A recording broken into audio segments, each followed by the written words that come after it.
Hi there everybody, Adam here from Mirror World News. Today we're going to talk about bad query letters. Don't go away.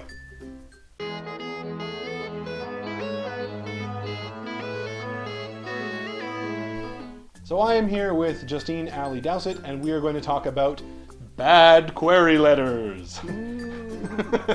So first of all, what is the number one mistake that people make when writing a query letter? Okay, we've said this a number of times, so I bet you the audience can guess, but not following the guidelines. Why are guidelines important? No surprise there. The number one thing about guidelines is that it's going to tell you exactly what you need to do. So if you don't follow the guidelines, it immediately shows that you can't follow instructions, that you're not interested in following instructions, and that you'd be hard to work with, I think. But most importantly, if you don't read those guidelines, you don't know what genre the publisher is looking for, and you might send them completely the wrong thing. Okay, but we've all heard people say, and quote-unquote professionals, we've all heard them say to just blast to as many publishing companies as they can, regardless, and maybe someone will pick it up.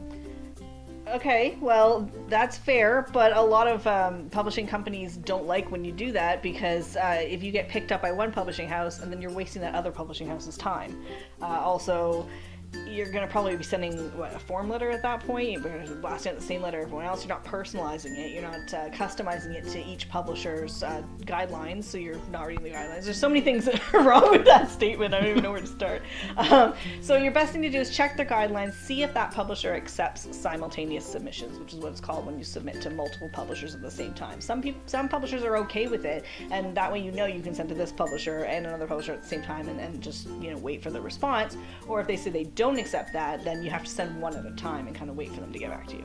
And if I'm going to send like a historical autobiography to a place that only does fiction... Yeah, your chances are very slim at that point, if not zero. Okay. And so you said you had to personalize a query letter. What's the difference between a personalized query letter? Why is that more important than just like a form letter? Well, you're trying to make a first impression, and you're trying to really hook your reader, which is what we've talked about before. So you're trying to get them interested. If you're just sending something out generic, then you're not personalizing it to that publishing house. You're not making it to them, so they're less likely to pay attention to it. It's the same thing if you get a form letter. You're just like, oh yeah, I've seen that before, and you'll just delete it. Dear Mr. and or Mrs. Exactly. Smith. Yeah, you're not making that first impression. It doesn't come across as professional. It comes across as kind of lazy, honestly. So you would suggest to actually find out the name of the person that you're submitting to? Yeah, the name, or if it doesn't state it, then at least to that publishing house. And then, again, read the guidelines, follow what they want you to send them. Okay. And then why would I actually formalize it into a letter? Why wouldn't I just point form list everything about my book and then just send you like a point form kind of brief thing? I've gotten those, and honestly, it looks unprofessional. It looks lazy. So again, that first impression, you're not making a very good first impression, and I don't really see any of your writing style. I don't get to see how you write. Okay. And with query letters as well, how long should they be? No more than maybe half a page, 2/3 of a page. So it's not that much that you have to write, and it's just more professional to do it in actual paragraph format, so you can actually see kind of the style of the writing. Exactly. Yeah. Okay, and do you have any other advice for someone writing a query letter who maybe is maybe tried a couple query letters already and they've gotten no responses back or anything like that? Got any advice for that? Well, we have our query letter video, which you can definitely check out, and it'll go step by step how to write a good query letter. But the main thing is just be polite, be clear and concise as possible. Try to sound confident, but don't oversell it. Don't sound like a used car salesman. Just, you're confident in your book, but you're not trying to just like shove it down their throat. Show your writing style where you can. Keep it, try to match the tone of your letter to your genre. So if you're writing comedy, a comedy novel, you have a chance to be maybe a bit funny in your query letter. But if you're writing like a serious drama, then definitely don't go for the comedy angle. Try to hook them on how dramatic your letter is. So you are showing a little snippet of what your book could be like in a very, very basic form. Yeah. And we have to reiterate the strongest part of any query letter is to follow the submission guidelines.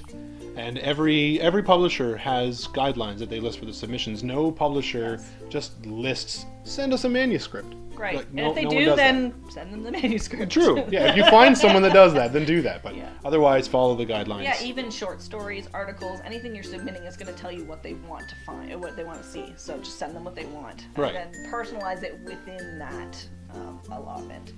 And then as of recording this video, November 1st, 2018, speaking of submissions, Mirror World Publishing submissions are now Open, yes. The submissions will be open from November 1st all the way until the end of the year. So if you want to see if your manuscript fits with us, please check our submission guidelines. And then write us a query letter, send it in, and we will, at the very least, if your manuscript isn't the right fit for us at this time or needs more work, we'll let you know. So you will get feedback either way, and you'll know within 4 to 6 weeks. Okay, awesome. Now, some publishing companies, when you send them something, they don't get back to you at all. So that's something that Mirror World actually does. It's a little bit unique.